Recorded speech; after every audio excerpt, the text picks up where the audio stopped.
Всем привет! В этом видео я хочу показать на примере, как можно с помощью перфокарты для прессового вязания связать пресс с разбором. Также хочу затронуть некоторые моменты при вязании данного переплетения с разбором. В прошлом видео я вязала вот такие узоры. Это был ручной способ. И использовала вот такую вот достаточно толстую пряжу. Это акрил. И хочу сказать сразу, что не все нити, не вся пряжа подойдет для вязания пресса. Если мы разбирали ручным методом, то вы сами видели, как легко у меня проходила эта пряжа, и не было сложностей при вязании этой пряжи. Но когда я захотела попробовать сделать то же самое, но при помощи перфокарты или при помощи компьютера, в данном случае моем при помощи компьютера, то такая нить не совсем подошла мне для вязания этого узора. Она достаточно толстая. Поэтому, чтобы более наглядно и не мучить свою машину, я выбрала вот эту пряжу. Это слонимского комбината в 4 сложения. И, значит, что у нас тут будет в этом видео? Мы будем подбирать перфокарту или узор с помощью программы для разборного пресса. Потом ее немножко корректировать. И далее перед вязанием самого узора мы подготовим саму игольницу. То есть я все расскажу и будем вязать с помощью программы вот этот вот узор. Тут два одинаковых узора я специально связала. Вот это ручным методом разбора, перебора, а это уже с помощью программы. Связаны два образца на одинаковой плотности, плотность 6 в 4 сложения нить. Но, как вы видите, рисунок, он похож, но одинаковый, только сам образец стал при машинном разборе, при автоматическом разборе более рыхлый, и увеличился он в размерах, чем вот тот, который мы вязали ручным способом. Приятного просмотра! Сейчас мы перейдем в программу или выберем на перфокарте нужный нам рисунок.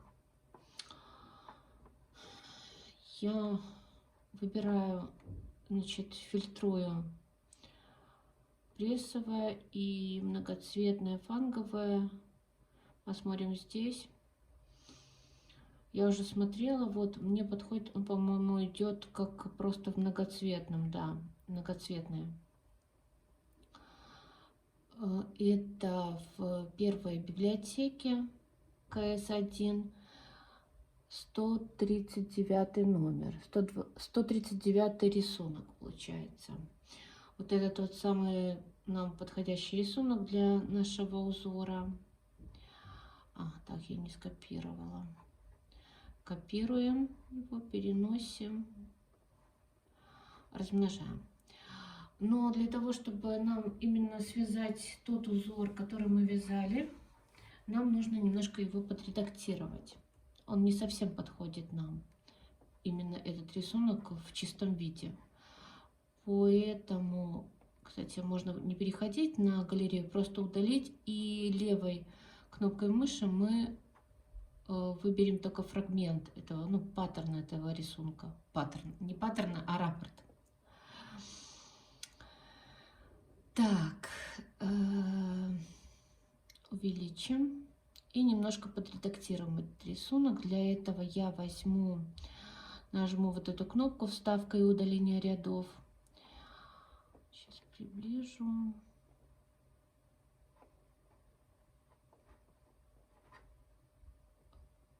Так, опять выберу вот этот вот. Нет, отлеплю ладошку. И правой мышкой Правой кнопкой мыши удаляем вот эти ряды. Они нам не нужны будут.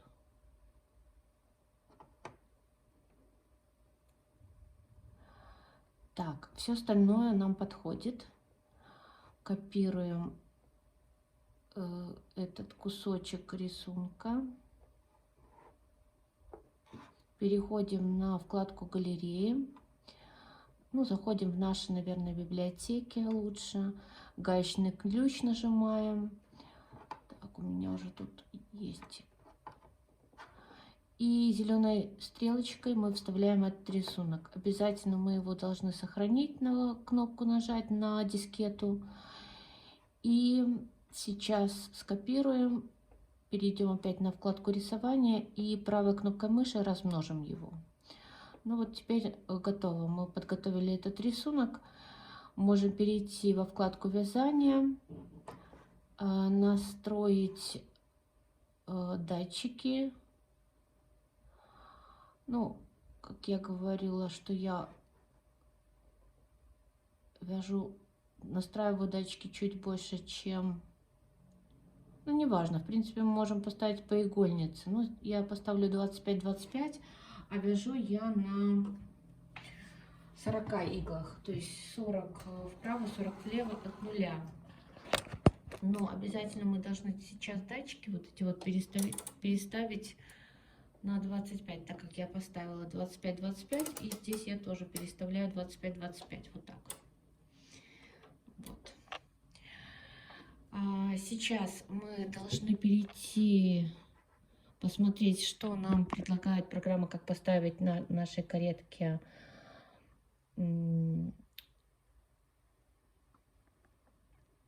настройки. Мы должны ручку выбора узора на каретке поставить в положение Т, рычажки частичного вязания в положение 2. Так, вроде бы все настроили, только у меня стоит с 16 ряда. Переведу на первый ряд. Так, все, мы включаем кнопкой старт нашу программу. И сейчас будем приступать к вязанию. Кто вяжет на электронной машине Silverit, именно вот на данной модели, то мы все знаем, что у нас нет такого отбора игл, то есть визуального отбора игл. То есть мы не видим, то есть когда мы проводим кареткой, у нас не выставляются по рисунку иглы, то есть визуально мы их не видим. Они всегда стоят у нас в рабочем положении вот так вот ровненько. То есть все происходит под кареткой там. В других машинах, вы уже, наверное, видели по видео, или кто имеет другие машины, то в тех машинах сами иглы выставляются и видно сразу визуально, то есть когда пройдет каретка, визуально там, где какая игла в каком положении стоит, которая иглы образуют именно вот этот рисунок, ну или любой другой рисунок. Также в электронных машинах Silverit нам не нужно делать считывающий ряд. Программа сразу с первого ряда начинает вязать нам уже узор. Поэтому мы тоже не сможем тут сразу перенести иглы, потому что мы не знаем, какие иглы нам перенести, какие мы иглы должны поставить в заднее рабочее положение. Поэтому мы провязываем, то есть все установили, как по программе нам сказано, провязываем один ряд. Плотность у меня та же, что и при ручном отборе. Провязываем ряд, и здесь мы уже видим, где у нас образуются накиды. Вот они, вот они. Вот где у нас образуются накиды, мы сейчас по вот этим вот, ориентируясь на эти иглы, где образовался накид, мы сейчас и выставим все иглы в нужном нам положении. То есть соседние мы перебрасываем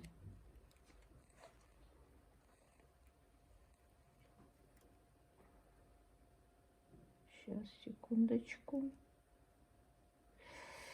Так, это я вот выдвинула, чтобы видно было. И так, ну, вот пусть будет так. Так.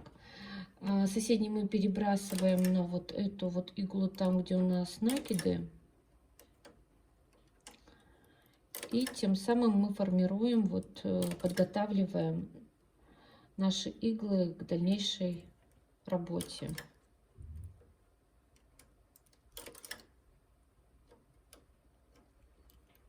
То есть получается, что у нас все мы иглы через один сейчас перебираем.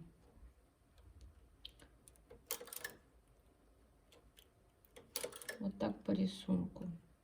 Те, которые у нас пустые иглы, они должны у нас стать в заднее нерабочее положение, и мы их не будем трогать до конца вязания. Они в этом положении будут оставаться до конца вязания. То есть мы проверяем. Вот эти иглы мы проверяем. Все. И дальше мы должны вязать. Больше ничего не делаем. Ну, первый ряд сейчас посмотрим, может быть, тяжеловато будет проходить каретка. Сейчас глянем. Нормально. Должна быть хорошая при этом оттяжка.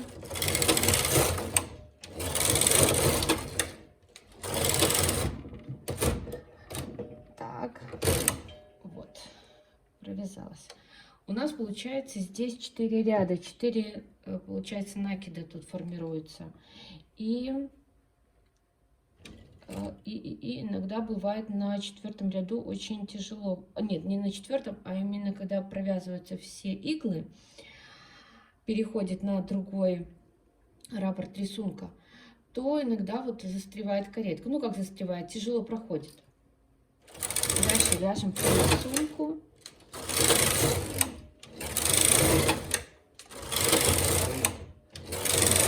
Но это только первый ряд, потому что там у нас, как мы помним, мы набрасывали эти иглы. То есть у нас еще там дополнительные по 2 петли было. Поэтому все остальное вяжется дальше достаточно легко.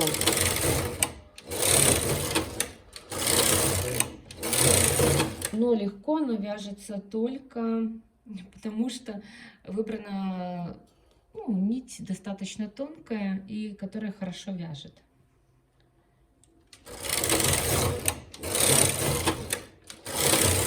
Вот так мы дальше вяжем.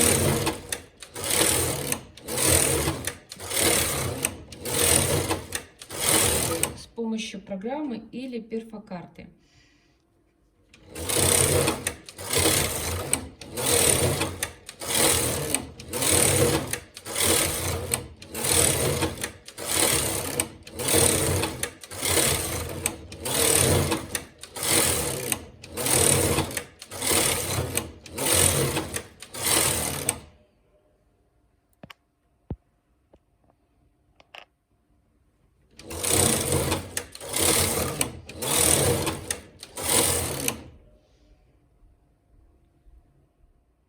Конечно, при таком способе все гораздо быстрее происходит.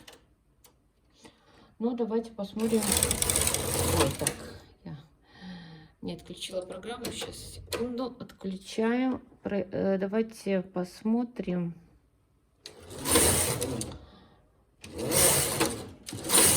На разницу наших образцов. Ну, как уже понятно, способ с помощью перфокарты или с помощью программы, конечно же, намного легче, удобнее и быстрее. Но также есть разница между автоматическим вязанием с помощью программы и ручным методом, да. То есть при автоматическом вязании, при использовании там перфокарты или программы, рисунок стал более рыхлее. Здесь он более такой собранный и сжатый. И за счет чего это происходит? За счет того, что Вот в этом методе, вот тут вот, в этом способе, сами протяжки, они длиннее, чем вот здесь. Это за счет того, что тут мы выдвигали вперед иглы, а тут формировались протяжки именно уже в процессе вязания, то есть без выдвижения, без выдвигания игл вперед. Вот такое интересное видео у нас сегодня получилось. Надеюсь, оно было полезным вам. Спасибо за просмотры, за лайки, за комментарии. Всем пока. До встречи в следующем видео.